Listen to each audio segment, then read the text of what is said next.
पश्चिम बंगाल में ममता बनर्जी की सरकार।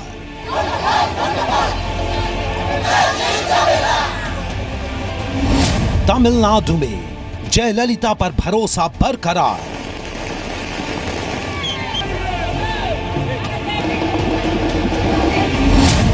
असम में पहली बार बीजेपी की सरकार।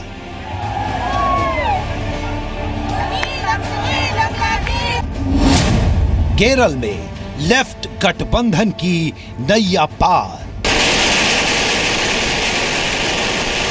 कमल की जीत और हाथ की हार।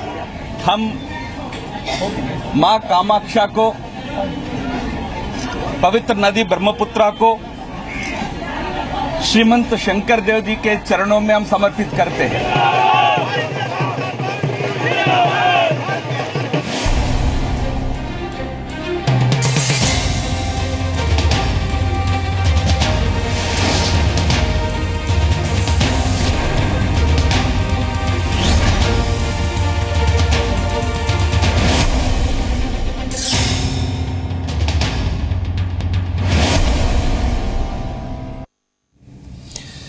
पांच राज्यों के चुनाव नतीजे साफ हो चुके हैं। अब तक रुझान और जो नतीजे आपके टीवी स्क्रीन पर हैं उसके मुताबिक तमाम आरोपों के बाद भी ममता बनर्जी ने पश्चिम बंगाल में जबरदस्त वापसी की है। नॉर्थ ईस्ट में पहली बार बीजेपी की सरकार बन रही है। असम में बीजेपी प्लस को स्पष्ट बहुमत मिला है।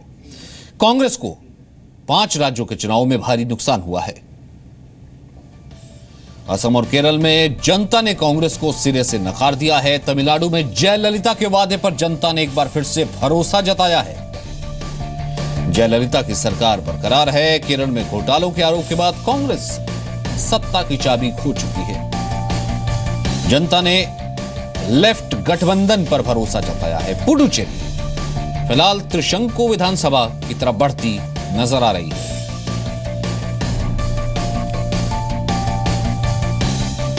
तो रुझान किस तरफ आगे बढ़ रहे हैं, रुझान नतीजों में कैसे तब्दील हो रहे हैं, तमाम राज्यों की तफसील से जानकारी पूर्णिमा देंगे।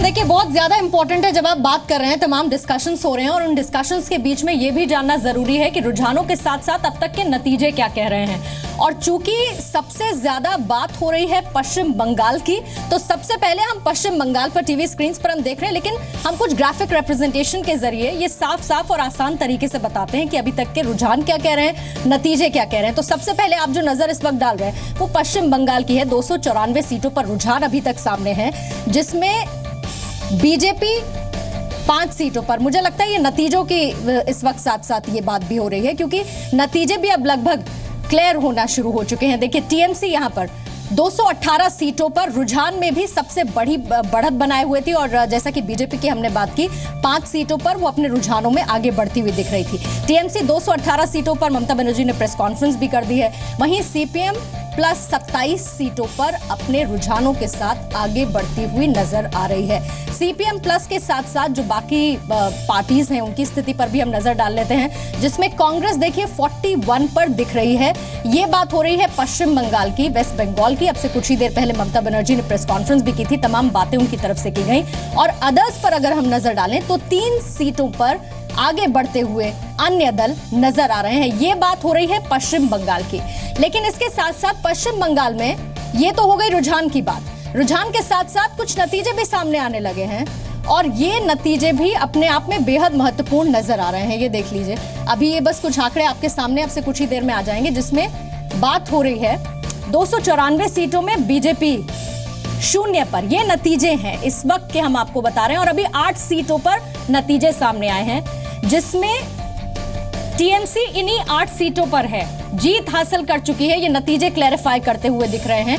सिर्फ 8 सीटों पर नतीजे सामने आए हैं और ये 8 सीटें टीएमसी के खाते में जाती हुई नजर आ रही हैं। तो ये आप मान लीजिए, चाहे वो सीपीएम प्लस हो या फिर अन्य दल हो और या फिर वो बीजेपी कांग्रेस हो, सब जगह शून्य का आंकड़ा दिख रहा है। अच्छा, पश्चिम बंगाल की बात सचिन हो गई, इसके साथ हम तमिलनाडु पर नजर डाल लेते हैं। तमिलनाडु से भी अभी जश्न की काफी ज्यादा तस्वीरें देखने को मिली।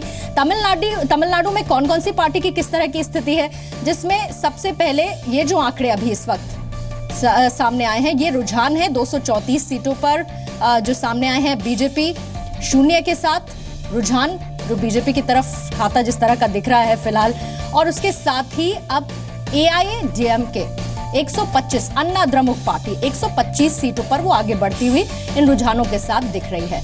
वहीं दूसरी तरफ और जो पार्टीज हैं, जिसमें डीएमके के आंकड़ों पर आप नजर डाल लीजिए, डीएमके प्लस जो है वो 103 पर रुझानों में आगे बढ़ती हुई काबिज होती हुई दिख रही है। हालांकि नतीजों का अब भी इंतजार है और डीएमके के साथ साथ अब ये जो नजर है, ये देखिए शून्य का आंकड़ा 234 सीटों पर दिख रहा है, वहीं अदर्स 4 पर काबिज है। ये रुझान है, लेकिन रुझान के साथ साथ नतीजे क्या कह रहे हैं तमिलनाडु के, उस पर भी एक नजर हम यहाँ पर डाल लेते हैं। ये देख लीजिए, आंकड़े अब से कुछ ही देर में आपके सामने होंगे और ये जो है वो नतीजों के आंकड़े हैं। इंतजार बस हो रहा है इन आंकड़ों के सामने आने का। 4 सीटों पर नतीजे सामने आ चुके हैं 234 सीटों में से, जिसमें बीजेपी की अभी तक कोई सीट नहीं है। ये शून्य के आंकड़े से साफ हो रहा है। लेकिन बीजेपी के अलावा और बाकी पार्टीज की स्थिति कैसी है? एआईएडीएमके 1 सीट पर जीत हासिल कर चुकी है, यानी कि अब बची हैं 3 सीटें। ये 3 सीटें किसकी झोली में जा रही हैं नतीजों के मुताबिक, वो भी आप देख लीजिए। डीएमके प्लस 3 सीटों पर, तो ये हैं कुल मिलाकर 4 सीटों के नतीजे तमिलनाडु में। पश्चिम बंगाल आपने देख लिया, तमिलनाडु आपने देख लिया। अब असम यानी कि नॉर्थ ईस्ट स्टेट की हम बात कर रहे हैं, जहां पर आज बीजेपी के लिए जाहिर बात है चेहरे पर मुस्कान देखने को मिल रही है। तो असम के आंकड़े क्या कहते हैं वो भी आप देख लीजिए। अभी तक के जो नतीजे असम में सामने आए हैं और साथ ही जो रुझान है वो लगातार बीजेपी के पक्ष में दिख रहे हैं और ये आंकड़े आपके सामने इस वक्त हैं। 234 सीटों पर 232 के रुझान अभी तक सामने आ चुके हैं और ये आंकड़े धीरे धीरे हालांकि बदल रहे हैं। इस पर कुछ और अपडेट्स अभी आनी बाकी हैं, वो अपडेट्स भी हम आपको दिखाएंगे। फिलहाल सचिन, ओवर टू यू, कुछ और डिटेल्स आपके पास? जी बहुत बहुत शुक्रिया फिलहाल इन तमाम नतीजों को, रुझानों को बताने के लिए। इस वक्त मुझे बताया जा रहा है नजमा हेपतुल्ला बीजेपी की वरिष्ठ नेता हमारे साथ जुड़ चुकी हैं और मंत्री, उनसे हम बात करते हैं। नजमा जी, सबसे पहले बहुत बहुत मुबारकबाद। कैसे इसे देखा जाए, कैसे इसे एनालिसिस कर रही हैं? बीजेपी का पदार्पण हो रहा है एक तरफ असम में, दूसरी तरफ केरल में भी आप मौजूदगी दर्ज करवाते नजर आ रहे हैं। वेस्ट बंगाल में यहाँ पर लगभग 6 और 5 के करीब बीजेपी की सीटें रह सकती हैं और तमिलनाडु में भी एंट्री हो रही है। तमिलनाडु में फिलहाल 1 या 2, हालांकि बहुत ज़्यादा नहीं है। तो कैसे आप इस जीत को और इस नतीजों को कैसे ले रही हैं मैम? देखिए, असम में जो हमने काम किया है उसके ऊपर तो जाहिर बात है कि मैं खुशी का इजहार करूँगी, क्योंकि असम में मैं गई थी और वहाँ जो हमने विकास के काम किए हैं, तो क्योंकि असम में काफ़ी माइनॉरिटी के वोट्स हैं, वहाँ मुस्लिम भी हैं, क्रिश्चियन भी हैं, बुद्धिस्ट भी हैं, ये तीनों मेरे मंत्रालय के अंतर्गत आते हैं। और वहाँ मुझे लग रहा था कि जो विकास का हमने काम किया, इसके बावजूद कि स्टेट गवर्नमेंट हमारे साथ कोई कोऑपरेशन नहीं कर रही थी, मुझे तब्दीली जब ही नज़र आ रही थी। क्योंकि इससे पहले जो भी पार्टियाँ, ख़ासतौर पर कांग्रेस पार्टी वहाँ रही है और वो हमेशा वादे करती थी, उसे पूरा नहीं करती थी। और इन 2 सालों में लोगों को पता लगा असम में कि विकास का जो वादा किया था भारतीय जनता पार्टी और नरेंद्र मोदी जी ने वो वादे पूरे किए हैं। तो ये वेरी पॉजिटिव वोट हम लोगों को मिला है और मैं इस बात पे खुश हूँ कि माइनॉरिटी का भी रुझान बदलता जा रहा है धीरे धीरे, और उन्होंने भी हमारी मदद की है इस इलेक्शन में। मैं उन सब वोटर का शुक्रिया अदा करना चाहती हूँ कि जिन्होंने हमारी पार्टी को वोट दिए। लेकिन मैम अगर मैं यहाँ पर जिक्र करना चाहूँ वेस्ट बंगाल का, हालांकि ममता बनर्जी ने बहुत बड़ी विक्ट्री हासिल की है, वहाँ पर भी माइनॉरिटी मेजॉरिटी का एक इशू था और वहाँ पर भी पोलराइजेशन की कोशिश की गई। तो आपको क्या लगा कि वहाँ पर कुछ बेहतर हो सकता था या सीटें हो सकती थी, या फिर किस तरीके से वो ट्रेंड हुआ? देखिए, मैं वेस्ट बंगाल गई नहीं थी, मेरा वहाँ कोई काम नहीं है मेरे मंत्रालय का, इसलिए मुझे पता नहीं है उसके बारे में। मगर मैं ममता जी को मुबारकबाद देती हूँ इस बात की कि वो जीत गई हैं, जनता का वर्डिक्ट उन्हें मिल गया है और हम जनतंत्र में मानते हैं, हमारे प्रधानमंत्री डेमोक्रेसी में मानते हैं, उन्होंने भी ममता जी को मुबारकबाद दी है। और जो भी उनके विकास के कार्यक्रम होंगे वेस्ट बंगाल में, हम पूरी तरह से उन पे वचनबद्ध हैं और वो हम काम करेंगे उनके साथ मिलकर। बहुत बहुत शुक्रिया फिलहाल हमसे बात करने के लिए। एक बार फिर से आपको बहुत बहुत मुबारक। नजमा हेपतुल्ला जो कि कहती हुई कि मैंने खुद कैंपेन किया था असम में और उस वक्त ही जो वहाँ की फिजा थी पता लग गई थी। जितेंद्र सिंह इस वक्त हमारे साथ मौजूद हैं, बीजेपी के वरिष्ठ नेता, पीएमओ राज्य मंत्री। और ये केक भी हम देख रहे हैं जो कि सेलिब्रेशन का केक है जिसे काटा जा रहा है।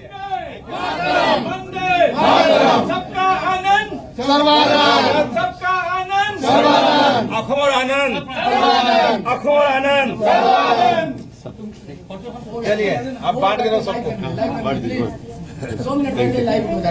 हो गया नहीं सर, रहने दो। जितेंद्र जी, इस वक्त आप केक काटते हुए नजर आ रहे हैं। सबका आनंद सर्वानंद। कितना आनंद आपको सर्वानंद जी ने और बीजेपी ने नॉर्थ ईस्ट में एंट्री करके पार्टी को दिया? मिनिस्टर साहब को खिलाया ना, खिलाया नहीं क्या? आपका डायबिटीज है क्या?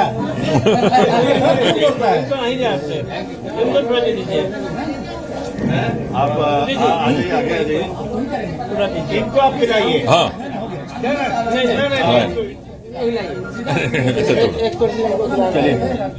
लगता आवाज नहीं पहुंची। एक बार फिर से नजमा जी के पास जाने का जिक्र करूं। नजमा जी, आप यहां से, क्योंकि अगले साल बहुत बड़े चुनाव हैं, यहां पर उत्तर प्रदेश का चुनाव है, साथ ही साथ पंजाब का चुनाव है।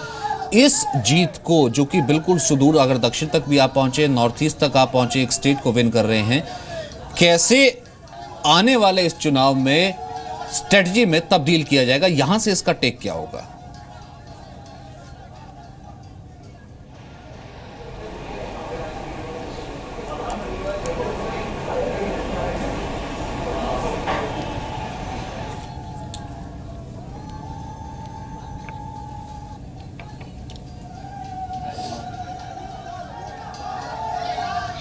लगता आवाज नहीं पहुंची। हम एक बार फिर से दोनों को जाने की कोशिश करेंगे। सीपी सिंह साहब, आप काफी देर से इंतजार कर रहे हैं। इस जीत से अगर टेक लिए जाएं, यहाँ पर हर कोई अपने तरीके से इसे एनालिसिस कर रहा है। कांग्रेस ही देख रही है कि देखिए बीजेपी इतने उसने वो लगाया, देखिए कि केरल में कुछ नहीं कर पाई और उसमें भी बहुत कम सीटें रह गई, दीदी सब ले गई। और एक तरफ अपने स्टेट गंवाए हैं, वो नहीं है। बीजेपी, जाहिर सी बात है, खुशी होने के लिए बात है। कैसे आप इसे एनालिसिस करेंगे और इसे केंद्र की राजनीति से कैसे जोड़ेंगे? देखिए, 5 राज्यों में चुनाव हुए, इसमें आप बता रहे हैं कि जो पांडिचेरी है उसमें अभी हंग असेंबली वाली स्थिति है फिलहाल जिस तरीके के रुझान और लेकिन सबसे ज्यादा सीटें शायद उसमें कांग्रेस को ही आई है। हाँ, कांग्रेस है ना? हाँ। तो इन 5 राज्यों में बहुत क्लियर कट आप देखें तो एक ही राष्ट्रीय पार्टी है जिसकी वापसी हुई है, वो है असम में भारतीय जनता पार्टी, जहाँ पे दूसरी राष्ट्रीय पार्टी कांग्रेस की सरकार थी। इसके अलावा जहाँ भी वापसी है, आप ये देख रहे हैं, अगर पुडुचेरी को थोड़ा अलग करके देखें, कि क्षेत्रीय पार्टी है। वामपंथ भी क्षेत्रीय पार्टी है, सीपीएम भी क्षेत्रीय पार्टी है, एआईएडीएमके भी क्षेत्रीय पार्टी है और तृणमूल कांग्रेस भी क्षेत्रीय पार्टी है। तो कहीं ना कहीं से ये एक राष्ट्रीय पार्टी बनाम क्षेत्रीय पार्टी का भी मामला है और इसको एक सकारात्मक रूप से भी आप देख सकते हैं। सकारात्मक रूप से इसलिए देख सकते हैं कि बीजेपी ने एक राष्ट्रीय पार्टी के रूप में कांग्रेस को एक जगह रिप्लेस किया और बाकी जगह अपनी थोड़ी बहुत एंट्री बनाई है। पश्चिम बंगाल में खुशी की बात बीजेपी के लिए ये है कि वामपंथ को सीट ज़्यादा नहीं मिली है, कांग्रेस को मिली है। कांग्रेस का शेयर ठीक ठाक हुआ है पहले से, यानी बीजेपी जो चारा खाएगी वो चारा कांग्रेस का चारा है, वो वामपंथ वाला चारा नहीं है। यानी भविष्य में बीजेपी की स्थिति पश्चिम बंगाल में अच्छी होगी क्योंकि कांग्रेस ने उस राष्ट्रीय फलक की वहाँ पे थोड़ी वापसी कर दी।